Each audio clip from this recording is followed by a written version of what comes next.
Our work is about knowledge. And that's the second screen you have there. We want to talk a little bit about knowledge and truth. And the university is supposed to be about knowledge. That's what you're here doing your work. I don't know whether you're undergraduate or graduate or whatever, but you're trying to gain knowledge. And one might say that that is what the university is about, is the gaining of knowledge. And one might also think that knowledge involves truth, that you cannot know what isn't true.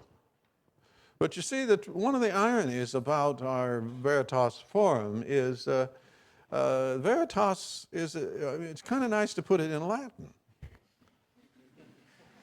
You know? I don't know how it would work if we had a truth forum. And the fact is that truth is in trouble.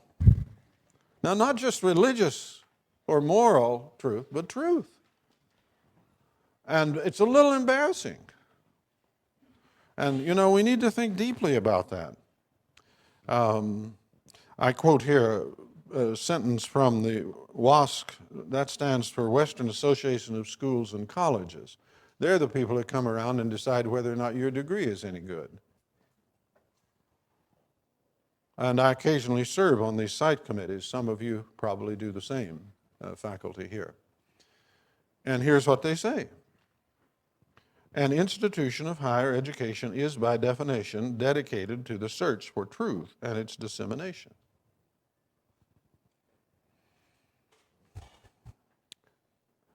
Now, Harvard actually had a little problem with this through the years in deciding what to do with truth, and they've changed their shield a number of times.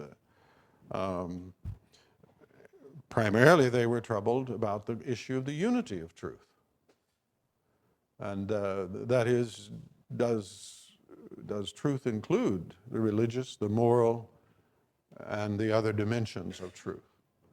And gradually, through the years, there has been a kind of de facto drift in university affairs that relegates truth to just the natural world, shall we say.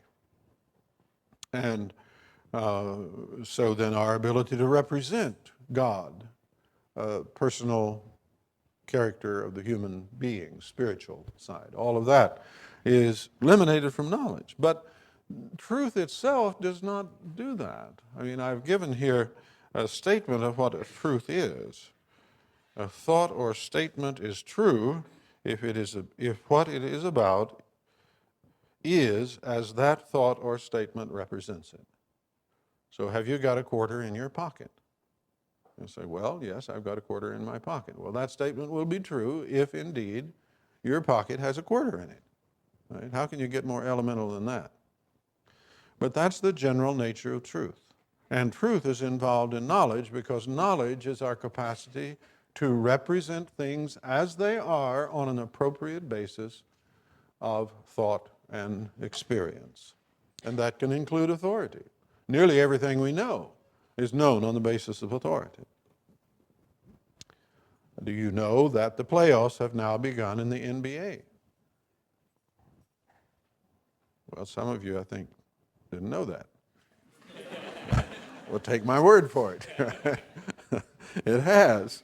And so that's the general character of knowledge and truth. And we do need to reflect on that. And we need to understand that truth does not accommodate belief.